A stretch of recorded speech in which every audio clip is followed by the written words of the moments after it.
this is the other sad stories that I've been hearing from all the emails I've received is that the WA firearms industry has effectively been shut down.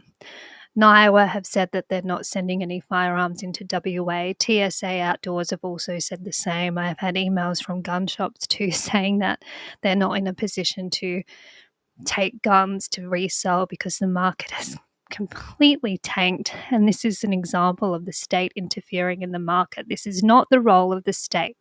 You are not there to interfere in the free market in a peaceful community and shut down an entire industry to the point that big dealers from Uber Eats do not want anything to do with us. This is the position that you put us in, and this is by design. This is what they wanted. Remember at the start of all of this, they specifically said, the state government said, our goal is to reduce the number of legally held firearms in our community. Legally held firearms by peaceful people. The fact they even said that out loud, the mind just boggles. And yes, and they talk about public safety and we have to get the balance right. Their whole goal that they publicly stated was about targeting us. That was a declaration of war on us. And that is why I said to the shooting organizations, don't do it.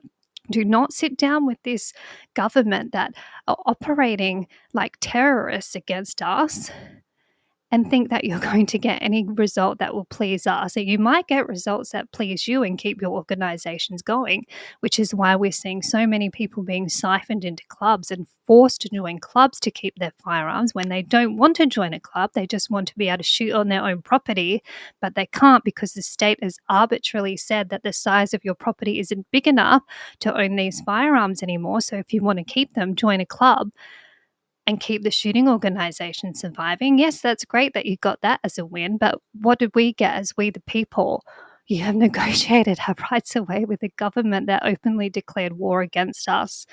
And now we're all sitting here going, well, the election didn't go as planned, so now what?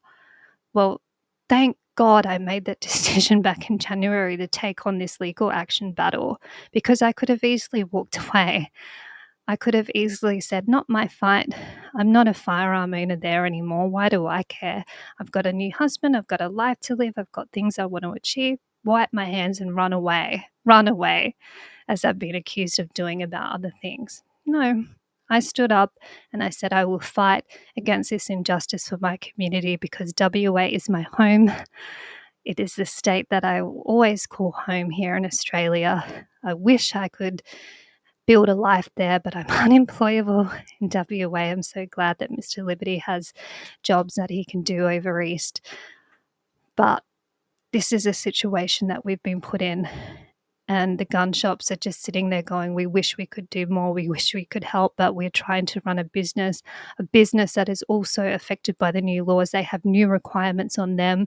This is another part of the challenge that we have. They have to provide details about their business projections on how many firearms they will sell. How are they meant to provide that in order to get approval to keep running their business when you've just crashed the market?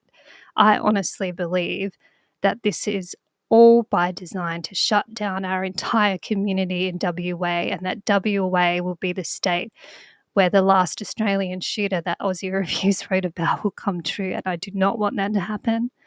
And I'll be doing everything in my power, especially next week. It's going to be another big week. I'll be doing everything in my power to make sure that does not become a reality, because you don't deserve that.